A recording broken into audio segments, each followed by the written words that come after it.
topic ko ngayon, sa susunod na araw, by faith, sinabi ng tema kila Brother Miko.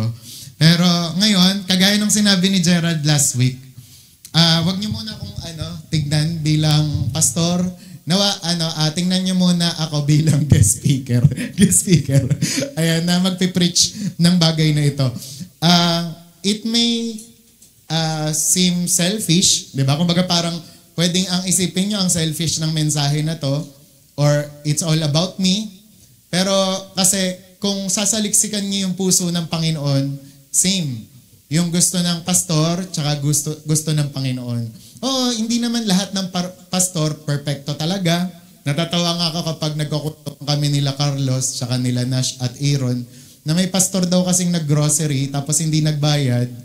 Tapos sinabi niya dun sa grocery, sinabi kasi sa akin ng Diyos na wag daw ako magbayad. Parang may mga ganong klaseng pastor na ewan-ewan, di ba? And yun nga, pero may mga pastor naman na totoo, di ba? At maayos yung relationship nila kay Lord. And bilang pastor, ito yung talagang hangarin ko, tsaka yung my heart's desire. Kaya naman, ito, sige na nga, ilabas na natin yung title. And sabi dyan, how to make your pastors happy. Kasi inisip ko, kakayanin ko ba hanggang December na okay pa ako? Parang ganyan. And although hindi ito October, para, yun nga, i-appreciate natin yung Happy Pastors Month, parang i-advance ko na siya, itatapi ko na siya sa inyo, nang sa gayon, alam natin kung ano ang gagawin. Yan. Sa mensahe na to, kasi nabasa ko to, ang dami talagang mga negativity. Pero salamat sa Panginoon kasi alam natin paanong balansehin, tsaka alam natin paanong kontrahin by the word of our mouth, tsaka sa pagpe-faith confession. Pero ito yung reality sa ibang mga churches at sa ibang mga banta. Nasabi daw, magmula nung pandemic, alam nyo ba, nung 2020, 38% daw ng mga pastor na nagkaroon daw sila ng serious thought to quitting in the past year. Na 38% ng mga pastor, iniisip nila na mag-quit na sila. Tigil na nila yung ministry nila. And almost 50% of those under age 45 are thinking about it. Diba? So, yung mga 45 pababa, nagsisimula na silang mag-isip ng ganon. Diba? Na ano kaya kung sarado na natin yung church, tigil na natin to. And sabi nga, most polled pastors say, usually feel less than good, with only 33% being spiritually, physically, emotionally, vocationally, and relationally healthy. Na may mga nagsabi naman na, okay lang, tama lang, parang ganon. Na ganon ngayon ang katangian ng mga pastor. Kaya nga nung Friday na dumalaw ako sa lola ko sa sukat, sabi niya, kanyan yung lola ko na nag-pray sa akin para maligtas ako, si Mama Glenda. Sabi niya sa akin, Apo kasi tawag niya sa akin, masarap ba magpastor? Nagulat ako kasi hindi ako makasagot. Hindi ko alam kung ano sasagot ko. Diba? Sabi niya, di ba masaya na medyo mahirap na challenging? Sabi ko, tama ka ma, kasi totoo yan. Na masarap pag nakikita mo yung mga tao na sumusunod talaga sa Diyos, pero medyo challenging din, di ba? Lalo na kapag ang kalaban mo ay mga mukha nila, di ba? Yung mga mukhang nonchalant dyan, at mga mukhang, yung poker face, di ba? Yung mga walang kaano-ano. Diba? So, kumbaga parang medyo mahirap, lalong-lalo na kapag nagko-correct ka, nagre-rebuke ka, hindi mo alam. And alam nyo, hindi ko nga alam na tototohanin ni Gerald yon na magpipreach siya tungkol sa blessing of submission. Kasi na-share ko lang naman yon sa kanya. Then kung mapapansin nyo, diba, yung mga last na preaching ko, parang may mga siya, yung talagang may sinasabi yung puso. And ito, syempre, karagdagan din ng mga nakaraan hindi ko nasabi yun sa pamilya ko, na nung lately, parang nafe-feel ko in danger ako, parang ganon. Kahit yung buhay ko, parang ganon. Na sabi ko, ba't ganon? Ba't ko nararamdaman to na parang may threat na? Pero salamat sa Panginoon, kaka-recite ko ng Psalm 91, tas yung protection ni Lord, talagang na gaganap siya sa buhay ko. And isipin nyo yun na, mismong pastor nyo, mismong ako, nakakaramdam ako ng mga ganon. Kaya naman, ano ang maitutulong natin bilang mga members sa mga pastor? Diba? Again, parang guest speaker lang kunwari ako. And sabi nga dito, now is the time for the Christian community to come alongside their pastors to pray and support them so they can continue to lead in healthy ways. Kagaya nung sa Hebrews 13:17, di ba? Na dapat matulungan nyo sila kasi kapag nalungkot sila, hindi rin makakabuti sa inyo. Di ba? Isipin nyo, laging mabigat yung mensahe kapag nagpe-preach si pastor. Walang pang cheer, walang pang encourage, kaya hindi nakakatulong sa atin. And sabi nga, sa dami-dami daw ng mga social media platform, ngayon, di ba, napakarami ng avenue ng mga ways ng mga tao para i-critic ang mga pastor, para i-discourage, di ba, at para laging punahin ang kanilang mga mali. Pero again nga, sinasabi niya dito na hindi lahat ng pastor ganon. Hindi lahat ng pastor magkakatulad. Meron talagang mga pastor na malapit sa puso ng Diyos. And sabi nga, the overwhelming majority of pastors have poured out their love to see truth proclaimed, people saved, lives changed, and heaven filled. And it has cost them dearly, leaving many asking with Jesus, how long? Marami palang mga pastor, yung nagtatanong ng ganon, Lord, gaano katagal? Hanggang kailan ako magtitiis? Parang ganon. Maraming mga pastor ang nagtatanong na ganon. Pero please don't misunderstand. Sabi nga, dito sa church, yung mga pastor natin, pag tinanong nyo, kaming mga pastor, mahal naman talaga namin ang bawat isa. We love our singing, we love our faith, we love our faces, we love our greetings and hugs, we love our fellowship, at lahat ng mga spiritual hunger and prayers na natatanggap namin. Diba? We love our devoted service and spiritual gifts. We love our teaching, diba? Yung mga teaching natin dito at yung mga pagtuturo. And yet, diba, marami pa ring mga discouragement and sorrows ang nararamdaman ng mga pastor. And hindi lang din ako, diba? Buong mundo may mga ganon, diba, na kaso. And any honest and faithful pastor will admit this is so. Sabi nga, the overwhelming majority of pastors I know are sincere believers who have laid down their lives for the bride of Christ, but they are hurting. Yung totoo nga naman, may mga pagkakataon na sobra-sobra ka ng magmahal, pero still hurting ka pa rin.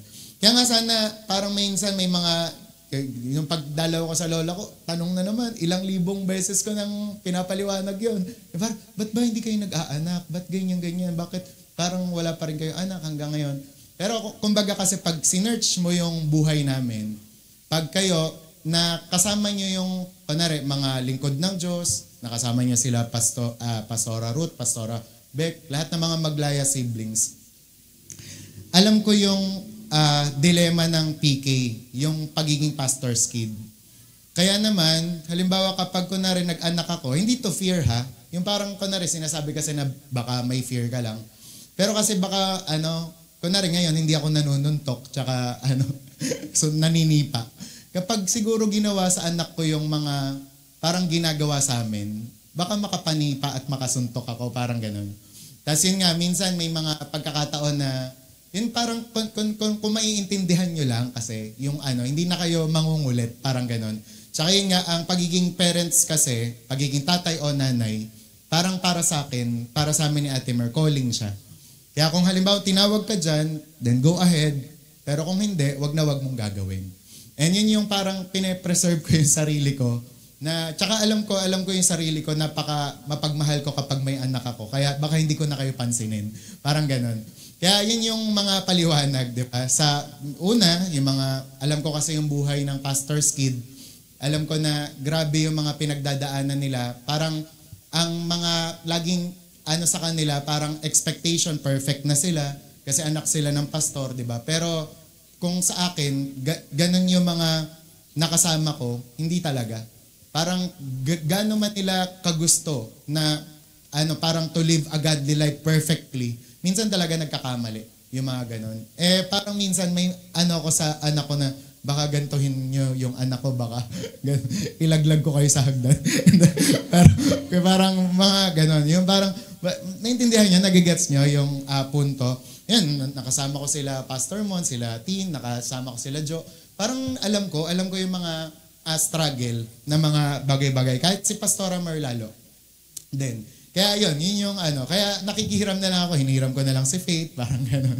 Pero di ba nung dedication nakaranas kayo, sabi ko ingatan niyo si Faith. Diba? Subukan nyo lang. Diba? Parang tito lang yun ha, pero okay na agad. Diba? So paano pag anak pa? Kaya yun, sana naiintindihan nyo ako sa bagay na yun. Hindi ko na libo-libong i-explain pa. And sabi nga, dito, nasa na ba ako? Yun nga, ganun ka realidad ang paglilingkod sa Panginoon. Kaya naman sana, sabi mo nga sa katabi mo, sana makatulong ka namin. Okay? So dito na tayo, how to make your pastors happy. Kasi kapag, kumbaga parang sa nanay, di ba? Pag masaya ang nanay, masaya ang buong bahay. Di ba? Ngayon, pag masaya din ang pastor, masaya ang buong church. Di ba? So again, hindi ito pagiging selfish. Ang pinapasaya kasi natin dito, unang-una, si Lord. So, unahin na natin. Number 1, paano maging masaya ang pastor? Basahin muna natin yung Hebrews 13:17. Sundin nyo ang mga namumuno sa inyo at magpasakop kayo sa kanila dahil sila ang nangangalaga sa spiritual nyong kalagayan. At alam nilang may pananagutan sila sa Diyos sa pangangalaga nila sa inyo. Kung susundin nyo sila, magiging masaya sila sa pagtupad ng tungkulin nila. Ngunit kung hindi, malulungkot sila at hindi ito makakatulong sa inyo. Diba? Buksan po natin ang Bible natin sa Psalm 23. Bilisan nyo. Payag kayo ganun magpe-preach yung pastor, yung malungkot lagi. Diba? Sige, mag-worship tayo. Taas nyo kamay nyo. Diba? Laging ganun. So, hindi makakabuti sa inyo. Then, sabi din sa verse ng next natin, 2 Corinthians 6:10, may mga nagpapalungkot sa amin, ngunit lagi pa rin kaming masaya. Mahirap lang kami, ngunit marami kaming pinapayaman. Kung tungkol sa mga bagay dito sa mundo, wala kaming masasabing amin. Ngunit ang totoo, kami ang nagmamay-ari sa lahat ng mga bagay. Diba? Diyan nyo naman makikita yung puso ni Paul, diba? Na although may nararamdaman siyang kalungkutan, pero masaya pa rin siya. Diba? And ganun din kami. Na although may mga sorrow sa ministry, may mga loneliness, sa loob-loob namin, masaya kami. Diba? Na naglilingkod pa rin kami sa Panginoon. And ang ending pa rin naman ito, yung parang sinasabi ni Catherine Coleman, diba? I did the best that I know how. Diba? No, so, nasa mga tao na lang yon. Diba? Kumbaga, nasa pagsunod na lang nila yon. Kaya ito, number 1, para maging masaya ang pastor at ang Diyos, una, basa nga, 1, 2, 3, go. A willing. Yan. Pag sinabing disposition, ito yung mood. Ito yung itsura. Yan. Kaya tingnan mo yung itsura ng katabi mo. Mukha bang masaya yan? Mukhang maayos ba yung disposition yan? Sabi yan, willing disposition. Kailangan magkaroon ka ng willing disposition na na sundin ang mga turo niya and leadership na meron siya.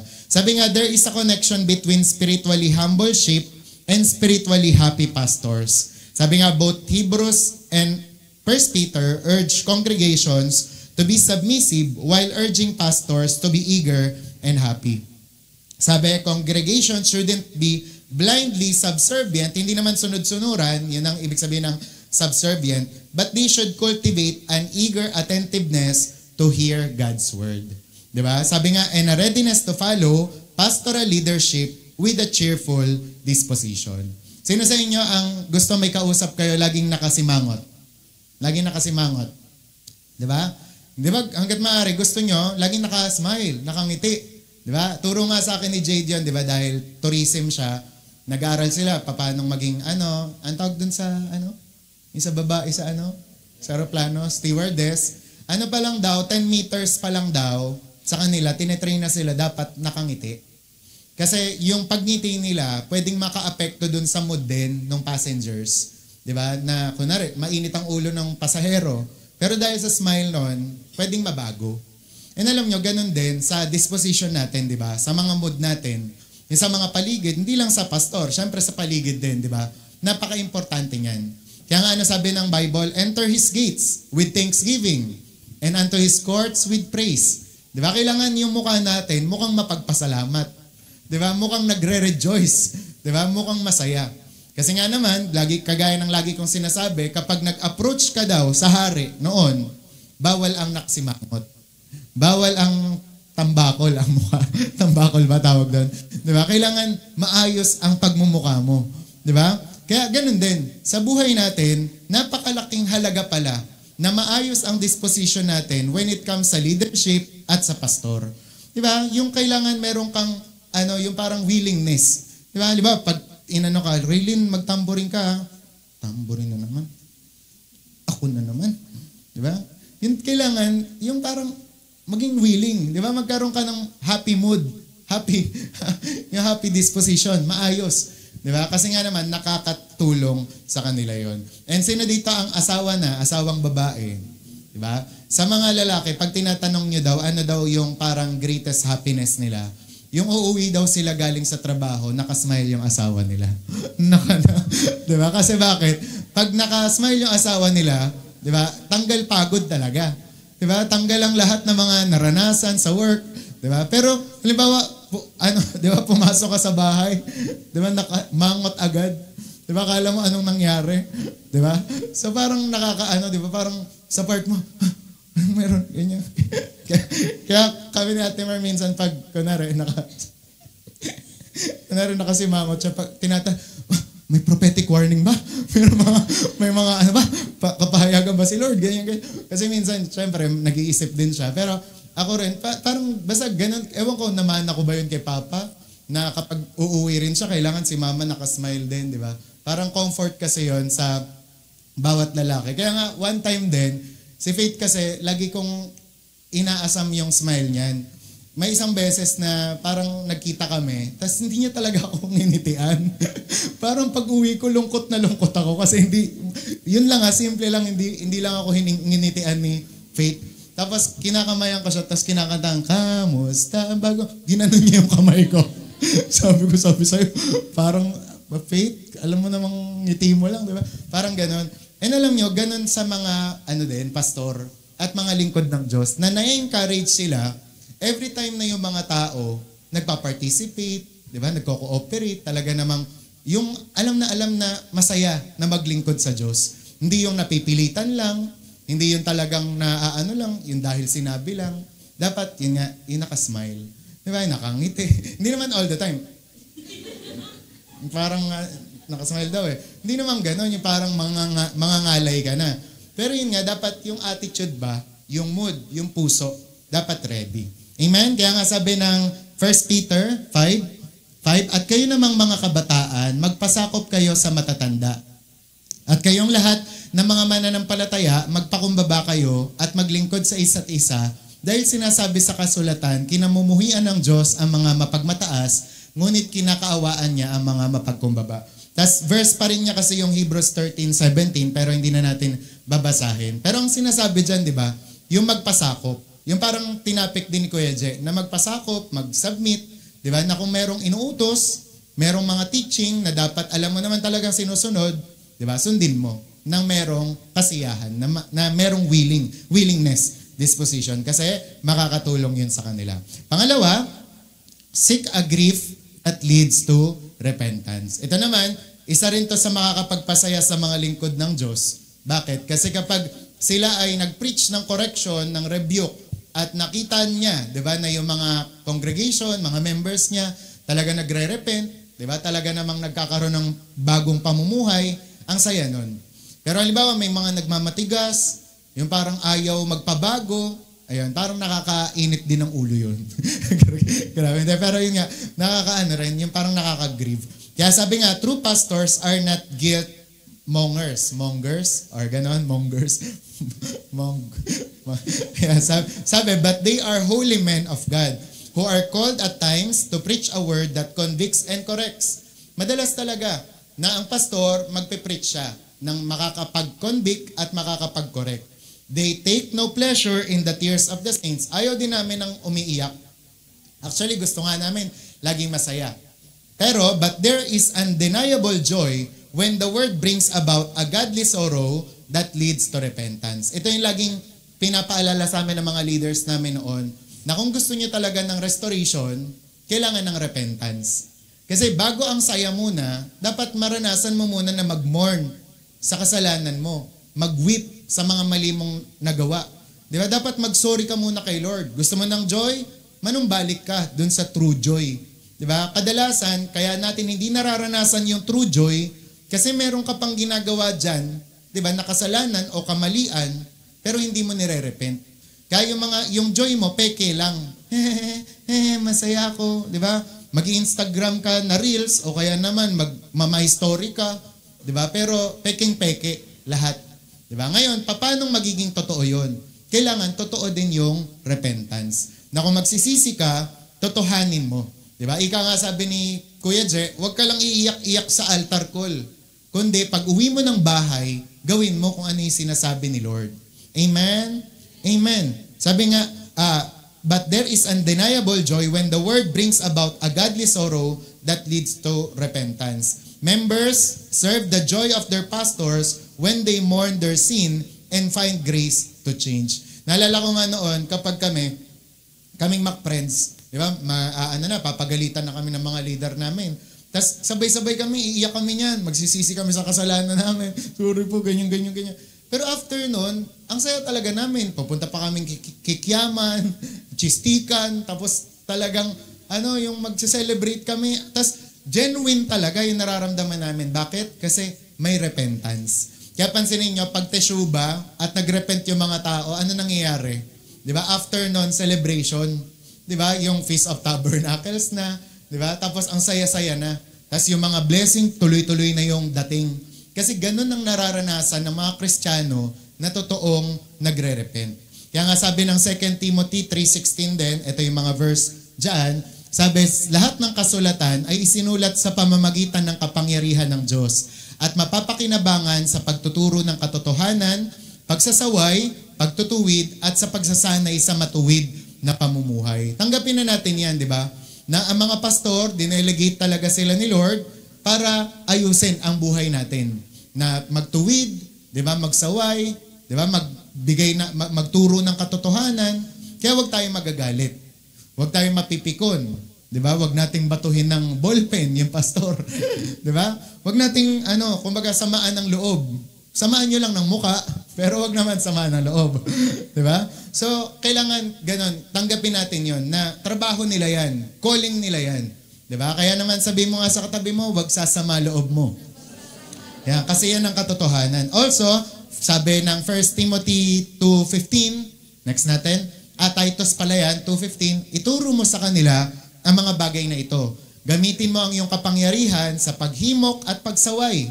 Diba? Sinasabi talaga yan, magsaway ka at wag mong hayaang hamakin ka ni numan. Kaya nga kami, pag hindi rin namin alam ang mga gagawin sa pastoral work namin, lagi namin binabasa yan, Timothy, Titus, yung mga ganyan. Kasi yan ang mga bilin ni Paul sa mga pastor. Pero anong sinasabi niya dyan? Di ba? Talagang gamitin mo ang iyong kapangyarihan sa paghimok at sa pagsaway. Di ba? Talagang sinangguluhitan. Talagang diniinan dyan yung pagsaway. Di ba? Na kapag mayroon ng mali, mayroon ng hindi tama, yung pastor hindi siya dapat silent. Hindi dapat siya tahimik lang. Kailangan niyang isa-isay kung ano yung dapat, di ba? Kailangan niyang sabihin kung ano yung tama, di ba? Matuwid na bagay. Kasi hindi pwede, hindi kayo totoong mahal ng pastor o kahit ng magulang nyo pag hindi kayo kinokorek. Pag nakikita na mali kayo pero walang sinasabi. Diba? Pero ang totoong nagmamahal, yung may nakita mang mali sa'yo pero sinasabihan ka. Pero syempre, tayo naman dito, lagi tayo nagsasabi, nagpapaalala, na sabihin mo yan, pero with love. Diba? Oy, Diyos, ayoko nung suot mo nung nakaraan, ha? Nagkulang sa tela. Yan. Ipa-repair mo. Medyo haba-haba mo ng konti. Ganon. Diba? Yung parang in a good way, hindi naman, Oy, Jess, ha? Alam niyo ba ito si Jess? Kulang. Diba? Hindi naman ganon. Yung kailangan, yung paayos pa rin, diba? In a good way para hindi napapahiya. Diba? So, ganun tayo. And also, 2 Corinthians 7:8-9, sabi naman dyan, kahit na nagdulot sa inyo ng kalungkutan ng aking sulat, hindi ko ito pinagsisisihan. Sabi, nagsisi ako nung una dahil nakita kong pinalungkot kayo ng aking sulat. Ngunit sandali lamang. Ngunit masaya ako ngayon. Hindi dahil malungkot kayo, kundi dahil naging paraan iyon para magsisi kayo. At iyan nga ang nais ng Diyos na mangyari. Kaya hindi nakasama sa inyo ang aking mga sinulat. Meron nga akong nakita sa post sa Facebook na kung tayo daw, nandito si Paul ngayon sa panahon ng church age natin, mukhang makakatanggap daw tayo ng sulat galing kay Paul. Di ba? At i-correct niya tayo sa mga bagay na mali natin. Pero ano sinasabi dyan ni Paul? Di ba? Na yung mga kulungkutan natin na dahil sa pagsisisi, nakakatulong yan. Di ba? Nang sa gayon para umayos, para maging maayos ang buhay natin. Di ba? Naintindihan? Minsan may mga ganon, yung parang ayan naman, naalala ko na naman yung kwento ni Tony Gonzaga. Di ba? Nakwento ko kasi kila Carlos yon. Yung kwento ni Tony. Na dati kasi pinapagalitan siya nung tatay niya, may dinalang lalaki sa kanila. Tapos ang sabi ni tatay, hindi ko feel yan ha. Kanya, layuan mo yung lalaki na yan, mag-break kayo. Iyak-iyak siya. Nag-break na sila. Tapos after nun, yun nga, napangasawa niya na si Paul. Tapos biglang nakita niya yung lalaki na yon na dati niyang boyfriend. Iba talaga yung landas. May iba mga babae, tapos may mga bisyo pa. Parang doon siya nagpasalamat na buti na lang sinunod ko yung tatay ko. Di ba? Na nakinig ako. And there are times, ganun din tayo sa buhay natin. May mga sinasabi sa inyo yung pastor na wag, ganyan. Akala nyo lang, ang lagi nyo lang iniisip, yung wag, yung bawal. Di ba? Pero kapag inisip nyo siya in the future, doon kayo magpapasalamat na buti na lang. Di ba? Kunwari, tas in the long run, pag yun nga, sumunod ka, tas nakita mo yung resulta, doon mo makikita, kaya pala kami sinasabihan noon. Kaya pala mahigpit sila tungkol sa love life. Mahigpit sila tungkol sa mga pagdala ng mga, sa mga dilim-dilim. Di ba? Ayaw talaga nila yun. Di ba? Kaya doon mo makikita kasi para sa ikakabuti mo yun. Okay? Amen? Amen. Kaya kapag ganun, sabi nga, seek a grief that leads to repentance. Dapat talaga magsisi tayo at magbago ng pamumuhay. Pangatlo, ito, favorite ko rin to, yung sinabi sa 3 John 1:4. Sabi nga dyan na, walk in step by step, practice of the truth. Gusto niyo maging masaya ang pastor, ang Diyos? Yan, kailangan magtakad kayo step by step sa katotohanan. Sabi niyo nga, amen. Sabi nga, John the pastor apostle had no greater joy than to hear that his children were walking in the truth. In this, he speaks for nearly every pastor I know. Sabi, good pastors preach the truth and feel soaring joy when people walk in it, living their lives daily in keeping with that truth. Basahin natin 3 John 1:4. Tingnan nyo, dito nyo siya ma-appreciate. Sabi, wala nang higit na makakapagpasaya sa akin, kundi ang malamang na mumuhay ayon sa katotohanan ang mga anak ko sa pananampalataya. Di ba? Alam nyo, ganun kaming mga pastor kasi, napaka-mindful namin. Di ba? Sa inyo. Lagi naman kayong pinagpe-pray, lagi namin kayong kasama sa iniisip namin. Di ba? Lahat, mga adult, YA, mga youth, iniisip namin. Iisip kami ng mga bagong programa para maging masaya. Hindi lang para maging masaya kayo, para maging talagang on fire din kayo sa Panginoon.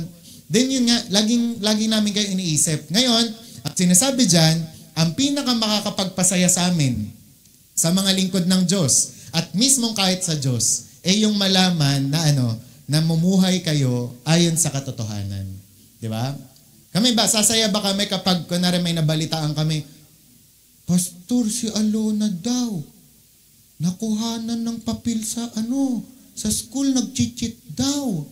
Di ba? So, talaga, winantuan ko pa naman yun. Di ba? Joke lang yun, biro lang yun.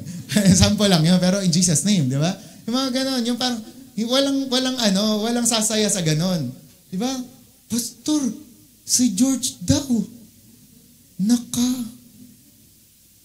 babae ang di ba? Yung mga, parang hindi masaya. Di ba? Pero, ang saya, di ba, kapag, kunwari, nalaman, uy, Pastor, si Carlos daw nag-share ng Bible dun sa MNHS. Take note, Pastor, kasama yung principal, Pastor. Di ba? Talaga, wow, talaga? Di ba? Yung mga ganon. Kaya nga, alam mo, tayo, nakikirejoice tayo. Uy, talaga? Magna cum laude si Gab. Wow, talaga naman. Yung mga parang ang saya kapag yung nakikita mo na namumuhay ayon sa katotohanan. Di ba? Yung mga anak mo sa pananampalataya. Kasi pag masaya sila, masaya din kami. Di ba? Hindi nyo alam, ganun kami. Alam nyo, yung kunwari, napapromote kayo, Di ba? Kunwari, nagiging top kayo, hindi kami na, siya na naman. Yan, top na naman si Maria. Ba, lagi na. Di ba? Yung parang laging ganon. Hindi kami nakakaranas na ng inggit. Wala na sa amin yun. Siya na, nag-increase na naman yung salary niya. Hindi kami, kumbaga parang pag meron kayong mga achievement, natutuwa pa nga kami. Di ba? Pag na-awardan kayo ng mga Bible reading of the year, of the month, kala nyo ba hindi kami masaya? Di ba? Masaya kami kapag meron kayong mga nararating, na-achieve, lalong-lalo na sa Panginoon. Di ba? Uy, doon daw sa kumpanya na yun, may nandaraya. Pero si Vince, siya yung nangunang magwelga. Siya yung nangunang parang hindi sumasabay talaga. Dapat ganun yung mga nababalitaan namin. Di ba? Na namuhay kayo ayon sa katotohanan. Amen? Amen? Di ba? Kaya dapat yung mga good news na yan, mga praise, patikimin nyo. Di ba? Kahit mga magulang, di ba? Pagdating ng araw, kunwari si Miko tsaka si Janet, malaman nila, uy, si Amari, nung nag-prep, most kind, most behave, di ba? Parang ang saya-saya na siya, syempre nun ni Janet tsaka ni Miko. Di ba? Bakit? Kasi yung anak nila, ay, nakaka-proud naman. Ganon din kami. Bilang mga spiritual parents, father and mother, di ba? Natutuwa kami kapag may mga ganon. Di ba? Kaya dapat yun yung i-achieve natin, na mamuhay tayo ayon sa katotohanan. Amen? Okay ba yun? Di ba? Kaya sabi mo, dapat good news ha? Dapat yung mga magagandang katangian. Di ba? Yung parang nalalaman namin, uy, yung section nila, Anton, nagki-care group kasi yun eh. Napakababait. Di ba? Talaga naman pag binigyan mo ng project, ginagawa. Tapos meron pang mga ambagang tig-100. Ang babait kasi. Di ba? Uy, yung mga classmate ni Tentin, ang tatahimik. Nagmamana na sa kanya. Hindi mo sure. Sana real. Diba? Yun nga. Kaya dapat tayo, namumuhay tayo ayon sa katotohanan. Next naman, ito, be humbly. Basahin nyo nga. Ayan, di ba? Be humbly single-minded in the mission of the gospel. Ito, pangarap to ng bawat mga pastor. Diba? Sabi nga, Paul writes, I want to hear of you that you are standing firm in one spirit, with one mind, striving side by side for the faith of the gospel. Sabi ni Paul, complete my joy by being of the same mind, having the same love, being in full accord and one of mind. Sabi, Paul's joy was fully completed when his people were mission united. Sabi, competing agendas that are not gospel agendas grieve a pastor's heart. Sabi nga, tangents lead to tears. But when people join gospel mission with the whole heart, they will hear their pastor sing. Diba? Mapapakanta daw yung pastor nila. Pag nakita ng pastor na, uy, ang galing mo, united sila. Nagmi-mission sila, nag-outreach sila. Pero kapag daw merong competing agendas, na hindi gospel agenda, yun daw ang nagpapalungkot sa pastor. Di ba? Yung kapag nabalitaan, uy, nagkompetensya yung Sibol, tsaka yung outreach nila, Jess. Nagparamihan ng mga bata, nagpabonggahan ng mga pangmeryenda. Di ba? Yung parang pag ganon, yung nababalitaan mo, may mga away-away, nakakalungkot yun. Kaya dapat, ugaliin natin, sikapin natin na maging united. Alam nyo, ang competing agenda, hindi yan sa Diyos. Kapag ikaw nakikipag-compete ka, di ba, sinabi ko na nga yan sa inyo, kunwari sa music team nga, may nagko-kompetensya lang dyan, pangit na. Kaya nga, kagaya kanina, ang ganda na, di ba? Ang ganda ng mga, yung mga, kunwari sa choir, may mga kompetensya, yung parang may mga, yung mas gusto, angat yung boses, hindi maganda. Di ba? Ang mga competing agenda, hindi yan galing sa Diyos. Okay? Dapat, ang meron lang tayo, gospel agenda. Na meron tayong purpose, that is to glorify God. Di ba? Meron tayong one purpose, panalunan ang mga kaluluwa. Ganun. Hindi yung pagandahan, papugian, di ba? Pagalingan. Di ganun. Nakapaglungkot yun. Kasi, sabi nga, di ba, united we stand, divided we fall. Kapag nag-aaway-away, dyan na babagsak. Pero kapag united, yan, dyan tayo mag-move on, dyan tayo uusad. Okay? Amen? Amen. Kaya sabi nga ng Philippians 1:27 sa Tagalog, sabi, mamuhay kayo ng ayon sa magandang balita ni Kristo. Nang sa ganoon, makadalaw man ako sa inyo o hindi, mababalitaan kong nagkakaisa kayo at sama-samang, sabi nyo nga, sama-sama. Sabi, sama-samang naninindigan para sa pananampalatayang ayon sa magandang balita. Di ba? So, sama-sama, di ba? Yung nagkakaisa, yan ang sinasabi dyan. Na dapat, hindi natin yung away-away, tsaka yung kompetensya. Pero yun nga, ako, Hawaii long, ang message na rin sa akin ni Lord, ngayon, parang ngayong mga panahon na to, yung makipag-connect sa ibang mga church. Kaya tayo, pumayag na tayo na sa Father's Heart, ganyan. Pero noon kasi, ang iniisip namin, kailangan ma-focus muna kayo, maalagaan muna kayo, ma-build muna yung foundation. Ayoko muna na, sasali tayo sa ibang mga church, tas kayo, hindi naman namin kayo napapansin personally sa church. Pero ngayon, masasabi namin na dahil konektado na kayo sa amin, pwede na yung mga makikonnect tayo. Nang sa gayon, meron tayong mga natututunan din from them. Diba? Kaya nga, sabi ko nga sa inyo, diba, nung nakaraan na kinakausap ako ni JM, kala mo kung sino siya, diba, na pastor, pero parang ako pa yung iiyak. Kasi habang nagsasalita siya, talaga, ganun yung naranasan mo. Ganyan. Parang sa part ko, gusto ko ring maranasan yun. Tapos pag uwi ko ng bahay, nagdadrive ako, sabi ko, Lord, kung ano pa yung mga hindi ko pa alam, let me know it. Parang ganun. Hinahumble ko yung sarili ko. Kasi minsan, may mga pagkakataon sa buhay natin, pilingero tayo. Diba? Yung akala natin, alam na natin lahat. Diba? Akala mo, ang talino na natin, marunong na tayo. Diba? Pero kapag meron tayong humbleness, diba? Na makiisa, diba? Pagsama-sama, dyan na natutupad ang kalooban ng Diyos. Diba? Naisip ko nga, sabi, may prophecy kasi na itong darating na revival, wala ng denomination. Hindi na pag-uusapan kung saan ka galing, Methodist ka ba, Independent ka ba, Baptist ka ba. Kasi yung magiging revival ngayon, wala na. Magiging faceless, nameless ang mga mangunguna dun. Di ba? Kumbaga parang it's not about denomination na o kung sino yung pastor na to. Di ba? Talagang ang revival na mangyayari, ang credit, ang glory, mapupunta lang sa Holy Spirit. Amen? Kaya tayo, ang trabaho natin, makiisa. Di ba? Hindi katulad ng di ba? Ang pinaka-downfall ni Alexander Dowie, God's general noon, nung may nakita siya kay Maria Woodworth Etter na kakaiba, kasi sa revival ni Maria Woodworth Etter, kakaiba, tumutumbang ganon, tapos, yung parang nagta-travel yung spirit. Di ba? May mga nakikita in the spirit. Ngayon, hindi ma-gets ni Dowie, kaya niya kinriticize, di ba, si Maria Woodworth Etter. Na which is, ang lesson nun sa atin, kapag may mga bagay na hindi tayo maintindihan, wag nyo munang i-critic. I-search nyo muna, di ba, sa Bible. Bakit may mga manifestation na ganun? Di ba? Kahit nga si Jesus, di ba, may mga kakaiba rin siyang ginawa, na bago niya muna pinagaling yung bulag, dumampot muna siya ng putik. Di ba? May mga strange thing din siya na nagawa. Kaya ganun din sa iba't ibang mga Kristiyano. Siyempre, yung kagaya nga ng sinasabi ko sa inyo, wag lang yung may tumutuloy na sa pader, o kaya naman, may mga gumagano na. Siyempre, hindi na yun sa Diyos. Doon na talaga tayo mag-ingat na, di ba? Kulto na to. Di ba? Tsaka, yun nga, yung kapag may nagsasabi niya, Raylene, sambahin mo na ako. Ako ang anak ng Diyos. Hindi ganon.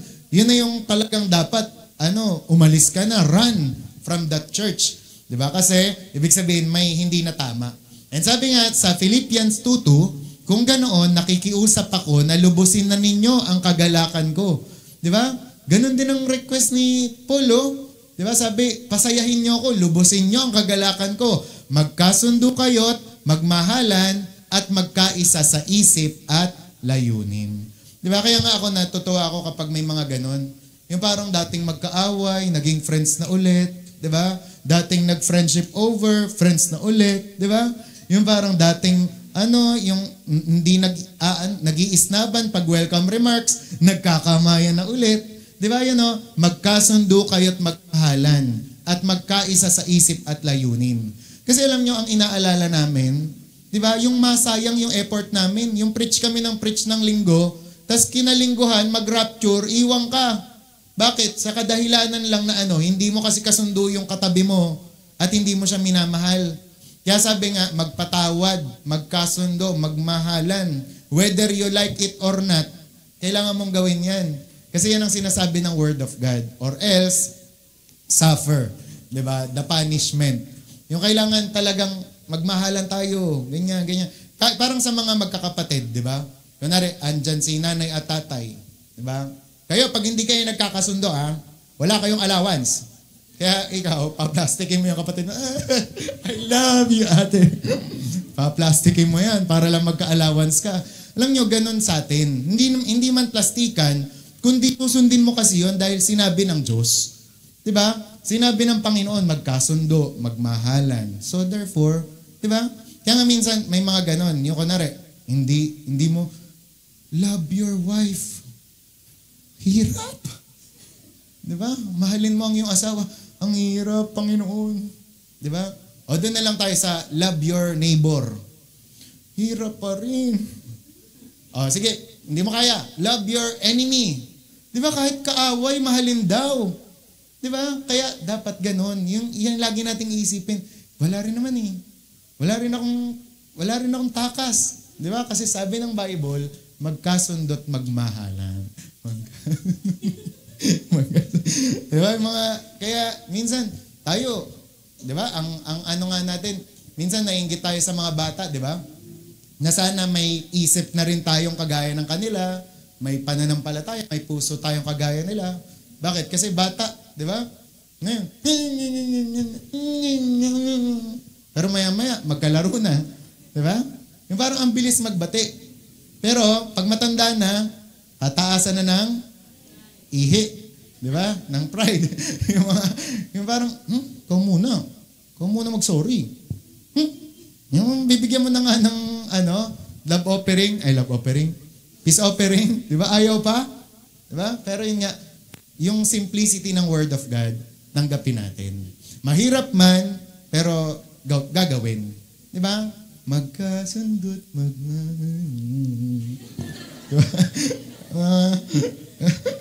Parang, minsan nga, pag pinapractice mo, hindi mo pa-feel talaga. Di ba? Yung kaya nga noon, yung di ba, sabi nung gusto kasing hiwalayan, di ba, nung asawang lalaki. So, hiwalayin yung asawa ko. Ano bang dapat kong gawin? Parang sabi nung counselor, ganito gawin mo bago mo hiwalayin yung asawa mo. Pagka uwi mo ng bahay, dalhan mo ng rosas. Bigyan mo ng chocolate. Iparamdam mo talaga na mahal mo siya. Tapos araw-araw i-date mo. Dali mo dun sa mga pinupuntahan nyo palagi noon. Tapos kapag naramdaman niya na mahal mo siya, dun mo siya ngayon hiwalayan. Para sakit na sakit talaga siya. Diba? Kaya di ginawa ng lalaki. Sige po. Diba? Gagawin ko yan. Kaya ang ginawa, bumili ng rosas, ng chocolate, tapos, honey, ganyan. Tapos, binuhat sa kama, papunta ganyan. Tapos, nag-date araw-araw. Tapos ngayon, tumawag yung, siguro mga buwan ang nakalipas, tumawag yung counselor. Sabi niya, magpapile ka na ba ng divorce? Makikipaghiwalay ka na ba? Kamusta? Sabi niya, sir, hindi na ho. O bakit? Kasi habang ginagawa ko po sa asawa ko, nanumbalik yung diba? Nanumbalik yung pagmamahal ko sa kanya. Diba? Bakit? Kasi merong kapangyarihan dun sa pagpapractice. Yung una, akala mo peke lang, pinepeke mo. Tapos habang nakikita mo, kinikilig din siya. Diba? Ikaw rin kinikilig, may effect din. Diba? So alam nyo, ganun din. Minsan, hindi mo feel, ito na, peace offering, Gab. Binato mo pa sa mukha niya. Diba? Pero, kapag practice mo kasi, maano ka na, ba't ganito? Diba? Yung parang, ang saya. Diba? Tapos kapag yung sa friendship nyo, ginawa nyo ulit yung mga ginagawa nyo dati. Diba? Yung parang, pag niremember nyo, akala mo lang, nagpa-plastikan kayo sa una, pero later on, love ko na pala itong friend ko. Ganon. Amen? Amen. Okay, so ganun ang gawin natin. Next naman, Philippians 1:3-5, tuwing naalala ko kayo, nagpapasalamat ako sa Diyos at palagi akong masaya sa tuwing nananalangin ako para sa inyong lahat. Dahil mula pa ng sumampalataya kayo ay hanggang ngayon ay katulong ko na kayo sa pagpapalaganap ng magandang balita. Pero paano muna mangyayari yon? Dapat maayos ang lahat ng relasyon. Next naman, prioritize, basa, face-to-face. Ayan, sabi nga, again, John writes, though I have much to write to you, I would rather not use paper and ink. Instead, I hope to come to you and talk face-to-face so that our joy may be complete. Sabi nga, there is a great two-way in face-to-face ministry and in-person life. Sabi nga, absentee believers sadden the hearts of those called to care for them. Face-to-face Christians are a shepherd's delight. Diba? Isipin nyo maigi yun. Yung face-to-face pala na fellowship ay shepherd's delight. Masaya ang pastor kapag face-to-face tayo nagkikita. Okay? Pag andyan ka. Pero malungkot si pastor, malungkot si Lord kapag may absent. Diba? Oh, really ba't wala ka? Kasi po. Diba? Ganun. Nakakalungkot yung ganun. Yung alam mong nandyan. Diba? Alam mo, yung proper seat niya nandyan, tas wala. Nakakalungkot. Kaya dapat, prioritize face-to-face. Relational presence in your church. Lalo nga nung 2020, na nauso na daw yung virtual, yung online, dumami daw talaga ang absenero at absenera sa church. Pero yun nga, ang pinagpe-pray ng mga lingkod ng Diyos ngayon, bumalik ulit ang mga tao sa pag-church. Yung gana. Diba? Kasi sino dito effective sa inyo LDR? Type niya ang LDR, long distance relationship. Ikaw, nandito ka sa... ikaw, George? Okay sa'yo yun. Diba? Yung type mo, dito ka sa Muntinlupa, tapos yung girlfriend mo nasa Zimbabwe. Yan. O kaya, Pakistan, Afghanistan. Diba? Trip niya yung ganon. Diba parang, syempre, hindi ayaw. Lalong-lalo sa mag-asawa. Diba? Ayaw nila nung magkakahiwalay sila. Kaya nga sila nagsama, kaya nga sila nagpakasal, para lagi na silang magkasama. Tapos biglang mag-LDR, 'di ba? Mag-a-abroad yung isa. Pangit, 'di ba? Talagang hindi maganda. And ganun din sa ating church. Pangit kung laging online lang. Hindi maganda kapag laging kasi kayo nasubukan niyo 'yon. Yung kunwari nag-online kayo, nagre-revival na dun sa on-site, no? Sa site talaga sa church. Revival na. Ikaw hindi mo maganon sarili mo. Touch, fire. 'Di ba? Yung sila nagtutumbahan na sila kasi tinatouch sila ng pastor.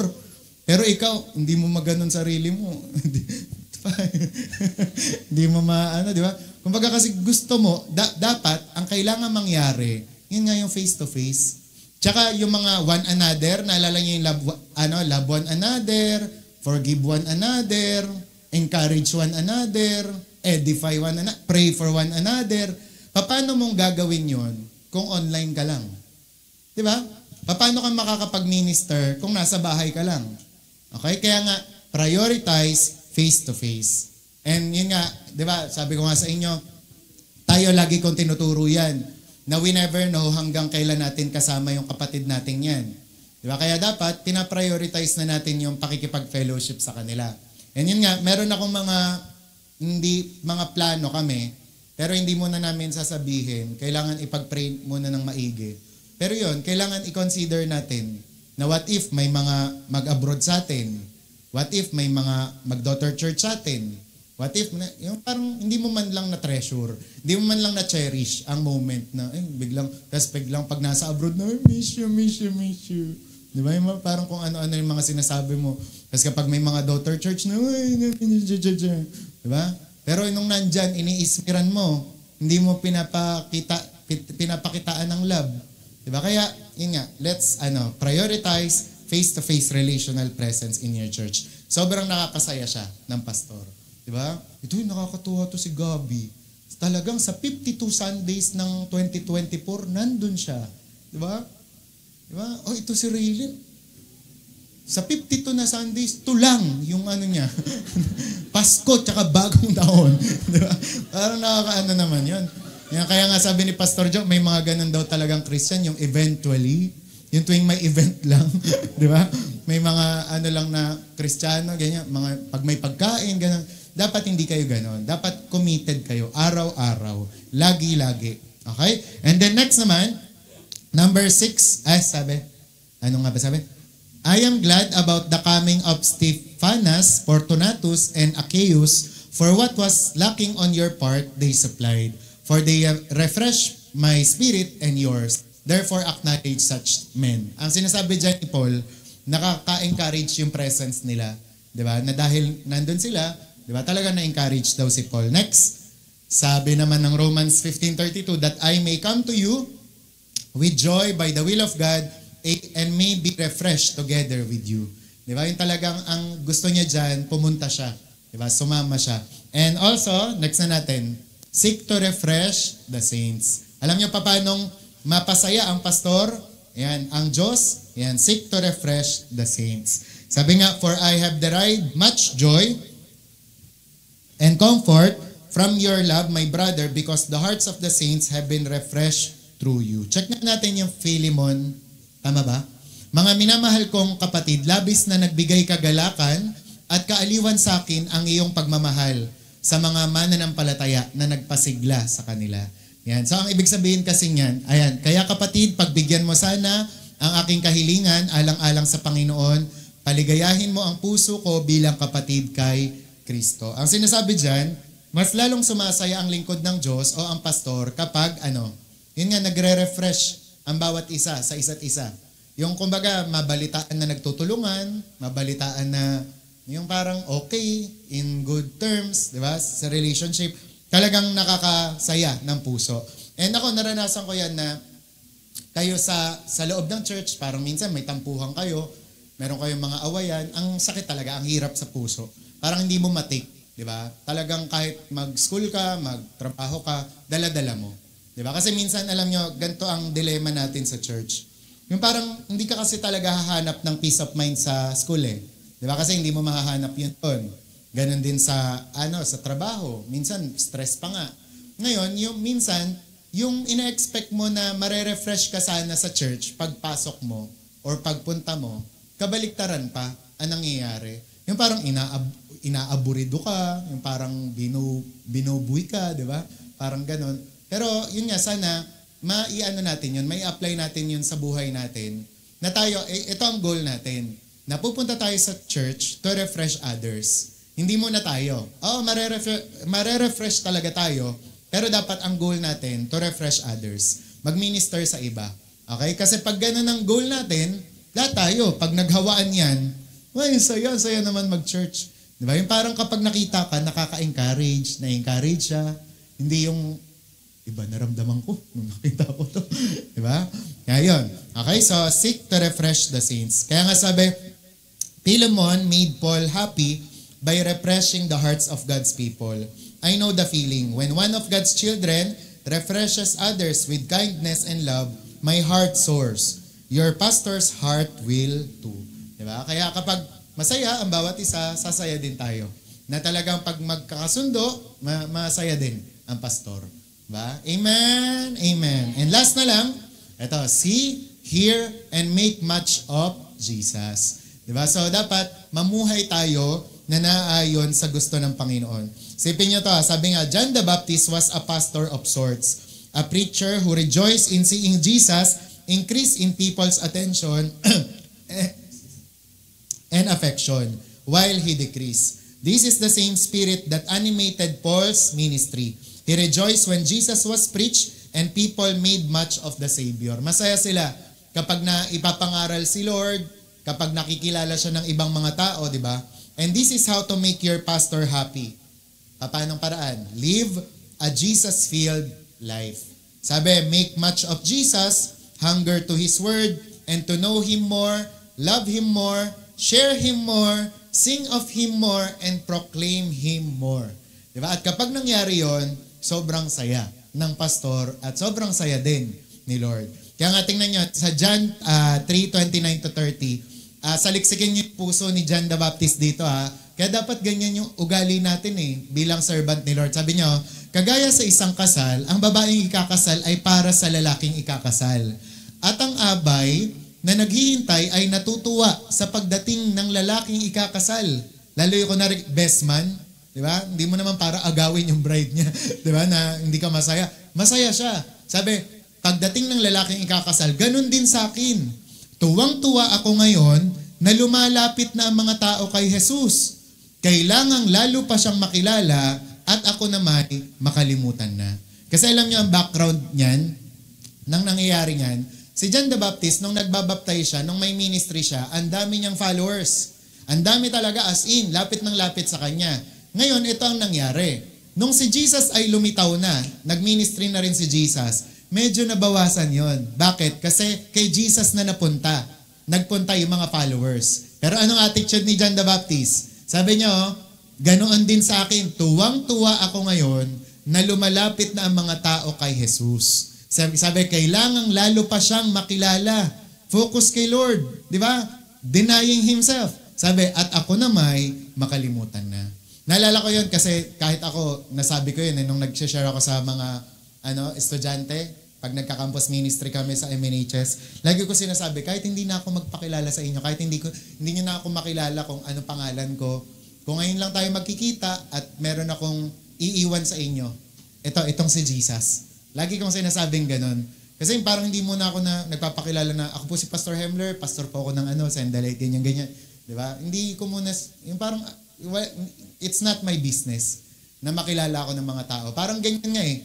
Ang gusto ko rin, yung kay John the Baptist, na kalimutan na ako ng lahat, wag lang nila kalimutan si Jesus. And alam nyo, ganun yung heart namin. Na talagang may pangaral lang si Jesus, mahalin lang ng mga tao si Jesus, ay, satisfied na kami. Talaga naman, tuwang-tuwa na kami. Minsan may mga ganon, kunwari sa picture natin, yung dating, kaya nga, di ba, yung sinend ko sa kids church teacher yung picture ni Andrea na Moreno, di ba, na nag-worship na ganun si Andrea nung anniversary natin, no? Bata pa lang yun. Parang nung nakita ko, ang saya-saya ko. Bakit? Kasi hindi naman ganyan yung batang yan noon eh. Di ba? Pero nung nakita mo marunong na mag-worship, ay, saya sa pakiramdam. Amen? Amen, di ba? Nung nakaraan din, di ba, nung mga prayer meeting na todo puspos din natin, si Jocel, talagang nanginginig din si Jocel sa presence ni Lord. Talagang tuwan-tuwa ako eh. Di ba, bakit? Kasi hindi naman ganito tong batang to. Yabang nga nitong batang to naman eh. Di ba? Kala mo kung sino. Di ba? Pero ngayon, parang, di ba, nababago na. Amen? Kaya dapat ganon, yung parang masaya tayo, di ba? Masaya ang mga pastor kapag nakikita at napapangaral si Jesus. And ito na, last na to. Dito na tayo magko-close. Ayan, sa Philippians 1:12-18. Tingnan niyo yung sinabi ni Paul ha. Mga kapatid, nais kong malaman ninyo na ang mga nangyari sa akin ay nakatulong ng malaki sa ikakalaganap ng magandang balita. Sapagkat alam na ng lahat ng gwardya sa palasyo at ng iba pang naririto na nabilanggo ako dahil sa pagsunod kay Kristo. Isipin niyo yun. Yung parang pagkabilanggo sa kanya, huy, lahat na ng Bucor nakilala si Jesus kasi nakulong si Paul, kunwari, di ba? Kaya sabi nga, dahil din sa pagkakabilanggo ko, lalo pang tumibay ang pananampalataya ng karamihan sa ating mga kapatid sa Panginoon at lalo rin silang tumapang sa pagpapahayag ng magandang balita. Sabi, totoong may ilan dyan na nangangaral lang tungkol kay Kristo dahil naiinggit sila sa akin. Sabi niyo yung sinasabi ni Paul at gusto nilang ipakita na mas magaling sila kaysa sa akin. Sabi, ngunit may ilan din namang tapat ang hangarin sa pangangaral. Diba? Verse 16, nangangaral sila dahil sa pagmamahal at alam nilang dinala ako rito ng Diyos para ipagtanggol ang magandang balita. Ang mga taong naiinggit ay hindi tapat sa pangangaral nila tungkol kay Kristo. Ginagawa nila ito dahil sa pansariling hangarin. Pero tingnan nyo to, pakinggan nyo yung sinasabi ni Paul. Inaakala nilang lalo pang madadagdagan ang mga paghihirap ko sa bilangguan dahil sa ginagawa nila. Pero walang anuman ang lahat ng iyon sa akin. Di na mahalaga yon. Bakit? Nagagalak pa nga ako sa mga pangyayari dahil kahit papaano na ipapangaral si Kristo, tama man o mali ang hangaran nila at patuloy akong magagalak. Alam niyo mga kapatid, ganun din ang puso namin. Di ba? Na kapag ang mga tao napapakinig nila o naririnig nila yung patungkol kay Jesus, masaya kami. Whether tama o mali ang paraan ng pastor na nagpe-preach, di ba? Whether yan yung kagaya ng mga nakikita natin na after mag-preach, may mga offering, nagagalak pa rin kami. Bakit? Kasi kahit tama o mali man, naipapangaral pa rin si Kristo sa kanila, sa mga tao. Ngayon, ano ang sinasabi talaga ng mensaheng ito sa atin? Nalubusin nyo ang kagalakan namin. Di ba? Na kung tayo, di ba, talagang sumusunod tayo sa Panginoon, ano mangyayari sa mga pastor? Sasaya sila. At kapag sumaya ang mga pastor, mga lingkod ng Diyos, kapakinabangan nyo yun. Bakit? Kasi mas dadami ang idea nila, masisipag sila, talagang namang mas marami silang magagawa. Di ba? Kaya, una, pray for us. Di ba? Tapos pangalawa, di ba? Yung mga tinuturo namin, tinuturo dito, ay apply natin. Okay, sabihin mo nga sa katabi mo, i-apply natin. Di ba? Magkaroon ka ng masayang disposition, maging willing ka na sundin, di ba? Ang mga ipinapangaral, at syempre, yun nga, lagi mong isapamuhay si Jesus sa buhay po natin. Amen? And yun nga, again, pwedeng selfish sa pandinig nyo kasi it's tungkol kay pastor. Pero hindi. Kasi ang kasiyahan na namin ngayon ay makita talaga kayo na naglilingkod, di ba? At gumagawa ng kalooban ng Diyos. At ang pinakamasaya, di ba? Sa lahat ng bagay, yung kapag nag-rapture, di ba? Makita namin kayo, ay, nara-rapture na si Princess. Di ba? Ang saya. Di ba? Oh, si Jesus. Di ba? Yung sabay-sabay tayo. Nakukunin ng Panginoon. Walang, may iwan. Amen? Kaya itong mga nalalabing buwan, yan, makipag-participate tayo. Cooperate tayo sa mensahe ng Panginoon. And let's believe, di ba, na marami pa siyang gagawin sa buhay po natin. Okay? May breakthrough tayo. Marami pa tayong ma-harvest para kay Lord. Kaya naman, let's do our best na sumunod kay Lord. Amen?